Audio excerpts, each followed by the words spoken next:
राज्यपाल से मिलकर नीतीश कुमार ने इस्तीफा सौंप दिया। इसके साथ ही सरकार बनाने का दावा पेश किया है। नीतीश कुमार के साथ एनडीए के कई बड़े नेता मौजूद रहे। गुरुवार को सुबह 11:30 बजे गांधी मैदान में शपथ ग्रहण समारोह होगा। फिर मुख्यमंत्री पद की शपथ नीतीश कुमार लेंगे। दोनों डिप्टी सीएम और कई विधायक भी शपथ लेंगे। शपथ ग्रहण की तैयारियां अंतिम चरण में है।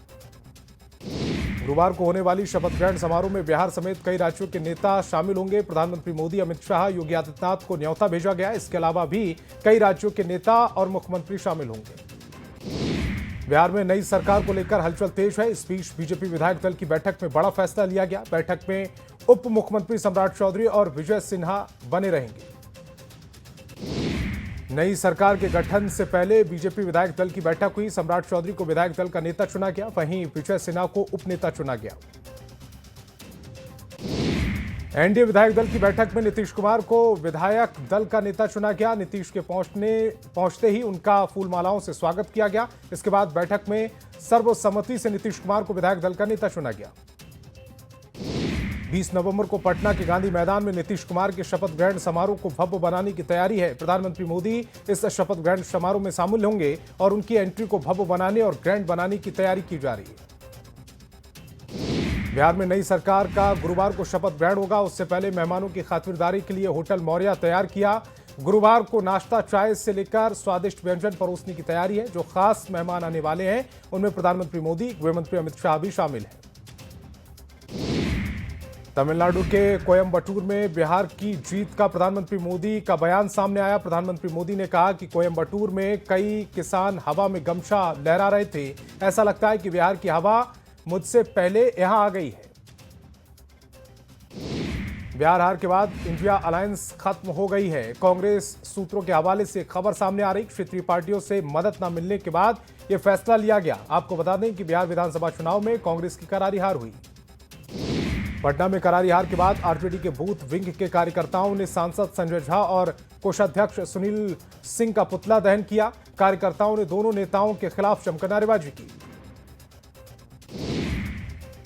बीजेपी विधायक दल के उपनेता चुने जाने के बाद विजय सिन्हा ने कहा कि मैं अपने शीर्ष नेतृत्व और सभी विधायकों का आभार व्यक्त करता हूं। बिहार की विकास की रफ्तार को बढ़ावा देने का जनादेश मिला है। अब सुशासन से समृद्धि के संकल्प को साकार करने के लिए विकसित बिहार बनाने के पूरे संकल्प को साकार करने में हम अपनी व्यवस्था लगाएंगे।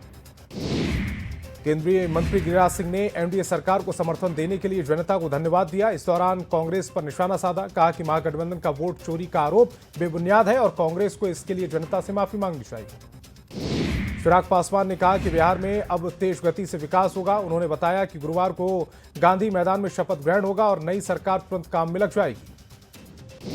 बीजेपी विधायक दल की बैठक के बाद मैथिली ठाकुर ने कहा कि लोगों का काफी प्यार मिल रहा है और हम अपनी जिम्मेदारी को अच्छे से निभाएंगे। उन्होंने लोगों की डिमांड पर एक गीत भी गाया। दरभंगा के अलीनगर से मैथिली ठाकुर विधायक हैं। एनडीए की जीत में महत्वपूर्ण भूमिका निभाने वाले चिराग पासवान को पोस्टर के माध्यम से बिहार का शेर बताया गया। लोक जनशक्ति पार्टी के कार्यालय के बाहर एक पोस्टर लगाया गया है और लिखा गया कि बिहार का शेर चिराग पासवान। मुंगेर के तारापुर विधानसभा और सम्राट चौधरी के पैतृक गांव में जश्न का माहौल है। सम्राट चौधरी के एक बार फिर उप मुख्यमंत्री बनने और विधायक दल का नेता चुने जाने के बाद गांव के लोग काफी उत्साहित हैं। बीजेपी विधायक राज सिन्हा उत्कृष्ट विधायक चुने गए। स्पीकर रविंद्रनाथ महतो की अध्यक्षता में हुई बैठक में राज सिन्हा का नाम को उत्कृष्ट विधायक चुना गया। इस बैठक में नेता प्रतिपक्ष बाबूलाल मरांडी समेत कई नेता मौजूद रहे। जेएमएम के प्रवक्ता मनोज पांडे ने बयान दिया कि कहा कि हेमंत सोरेन की सरकार गांव की सरकार है, इसलिए पंचायत स्तर पर आपकी योजना, आपकी सरकार, आपके द्वार कार्यक्रम शुरू होने वाला है। मुख्यमंत्री हेमंत सोरेन खुद पंचायतों में पहुंचकर लोगों से सीधा संवाद करेंगे। बिहार में एनडीए की प्रचंड जीत पर झारखंड प्रदेश भाजपा के कार्यकारी अध्यक्ष आदित्य प्रसाद साहू ने बधाई दी। कहा कि बिहार की जनता ने फिर से डबल इंजन की सरकार को चुना। बिहार की जनता ने नरेंद्र मोदी और नीतीश कुमार के विकास कार्यों, विश्वास और रोजगार के एजेंडे पर मोहर लगाई। सिली के विधायक जेएमएम कार्यकर्ताओं में विधायक को लेकर आक्रोश है। रांची पहुंचकर कार्यकर्ताओं ने पार्टी कार्यालय में विरोध किया। विधायक अमित कुमार महतो के खिलाफ कार्यकर्ताओं में शिकायत दर्ज कराई गई। वहीं बड़ी संख्याओं में कार्यकर्ताओं ने पार्टी आलाकमान से मुलाकात कर अपनी समस्या सुनाई।